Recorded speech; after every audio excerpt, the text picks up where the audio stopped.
Сәлем баршаңызға, сіздермен бірге дәміткен бүгін сіздерге ашытқысыз дрожжсыз жасалынатын бауырсақтар рецептісімен бөлісетін боламын. Ең жұмсақ және оңай рецепт бойынша жасап көріңіздер. Видеоның соңына дейін қарап, достарыңызбен бөлісіп кетіңіздер. Келесі видеода үй жағдайында қызыл ірімшік рецептісімен бөлісемін. Сондықтан да видео рецепті жіберіп алмау үшін менің YouTube каналыма тіркеліп қойыңыз. Дайындау үшін ыдысымызға 2 жұмыртқа, 5 ас қасықтай қант, қалауыңыз бойынша ванилин қоссаңыз болады. Осының барлығын венчикпен жақсылап араластырамыз. 450 мг айран қосамыз. Біздің айранымыз бөлме температура болу керек, немесе сізде салқын айран болса, кастрюльге құйып шамалы жылытып алсаңыз да болады. Ертілген сары майды қосамыз. Осының барлығын тағы да араластырамыз. Онға 2 шай қасық қопсытқыш, яғни разрыхлитель, шымшы ас содасын қосып араластырамыз.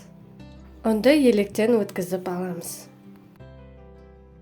Ас қасықпен араластырып болған соң қолмен жұмсақ қамыр илейміз.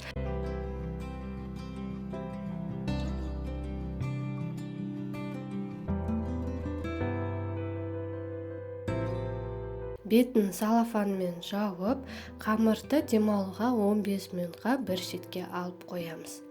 15 минут өткен соң қамырды екіге бөлеміз. Қамырды оқтаумен орташа қалыңдықта жайып аламыз. Өзіңіздің қалаған формында кессеңіз болады. Мен осылай дөңгелетіп кесіп шықтым. Шетіндегі артық қамырды алып тастаймыз. Бұл қамырдан 4 бұрышты бауырсақтар жасауға болады. Әрі қарай қызып тұрған күнбағыс майда қуырамыз. Бауырсақтарды шұңғырлау ыдыста қуырсаңыз, теп-тегіс сап-сары болып қуырылады. Осымен біздің бауырсақтарымыз дайын, ас болсын. Осы рецепт бойынша жасап көргендеріңіз болса, видеоның астында комментарийда пікірлеріңізді қалдыра кетіңіздер.